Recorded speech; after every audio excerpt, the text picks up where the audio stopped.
और बहुत सारे लोग कहते हैं कि अल्लाह तुम्हारा डायरेक्ट नहीं सुन सकता, उसके लिए वलियों की जरूरत पड़ती है, उसके लिए अल्लाह की नेक बंदों की जरूरत पड़ती है, तब जाके अल्लाह उनके जरिए से हमारी दुआओं को कबूल करता है। लेकिन आज मैं इस बात को क्लियर कर दूंगा और आप लोगों को मैं दिखाऊंगा। मेरा बात मत मानिए, लेकिन इस कुरान की बात को आपको माननी ही पड़ेगी। और तुम्हारे परवरदिगार ने कहा है कि मुझे पुकारो, मैं तुम्हारी दुआओं को कबूल करूंगा। बेशक जो लोग तकब्बुर के बिना पर मेरी इबादत से मुंह मोड़ते हैं वो जलील होकर जहन्नम में दाखिल होंगे। अब कुछ लोग कहेंगे ये कहाँ से किताब लेके आ गए तुम, किसका राइटर है, कौन ट्रांसलेट किया है?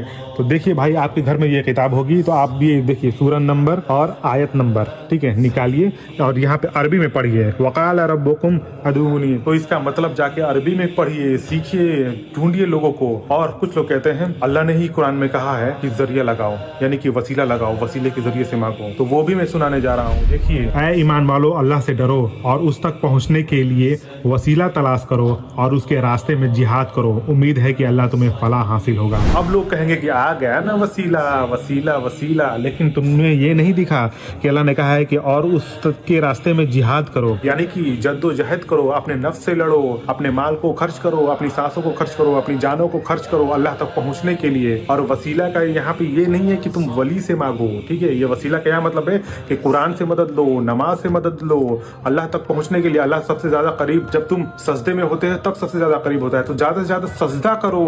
अल्लाह किसी का मोहताज नहीं है, वो भी मैं कुरान में दिखाऊंगा कि अल्लाह किसी का मोहताज नहीं है। और अल्लाह बेनियाज है और तुम हो जो मोहताज हो, समझे? तुम मोहताज हो, अल्लाह किसी का मोहताज नहीं है तुम्हारी बात को सुनने के लिए, ठीक है। किसी के जरिए की जरूरत नहीं है अल्लाह को। और बहुत सारे लोग ये कहेंगे हम तो बहुत गुनहगार हैं, वो तो अल्लाह के वली है, अल्लाह उनके ज्यादा सुनेंगे, हमारे कम सुनेंगे। तो ये बात को भी मैं क्लियर कर दे रहा हूँ। अल्लाह सुब्हानहू व तआला ने कुरान में क्या कहा है, देखिए, कह दो कि ऐ मेरे वो बंदो जिन्होंने अपने जानों पर ज्यादती कर रखी है, अल्लाह की रहमत से मायूस ना हो। यकीन जानो अल्लाह सारे के सारे गुनाह माफ कर देता है, यकीनन वो बड़ा बख्शने वाला है, बड़ा मेहरबान। तो ये शैतान है जो आपको बार बार वसवसे पैदा करता है कि तुम गुनहगार हो, तुम अल्लाह से मत मांगो, तुम्हारी अल्लाह दुआएं कबूल नहीं करेंगे। लेकिन अल्लाह कह रहा है कि मैं सारे गुनाहों को माफ करने वाला हूँ। अब बात ये आती है कि अगर हम गुनहगार हैं और वो अल्लाह के वली हैं, तो अल्लाह के वली अल्लाह के ज्यादा करीब हैं। हम अल्लाह के करीब नहीं है, हम गुनहगार हैं, तो अल्लाह मेरे कम सुनेगा। तो ये भी मैं कुरान में ये दिखाने जा रहा हूँ। जब मेरे बंदे आपसे मेरे बारे में पूछते हैं तो आप उनसे कह दीजिए कि मैं इतना करीब हूँ कि जब कोई मुझे पुकारता है तो मैं पुकारने वालों की पुकार सुनता हूँ, लिहाजा वो भी मेरी बात दिल से कबूल करें और मुझ पर ईमान लाएं ताकि वो राह रास्ते पर आ जाएं। ठीक है, आप लोग राह रास्ते पर आ जाएं। और राह रास्ता क्या है? अल्लाह का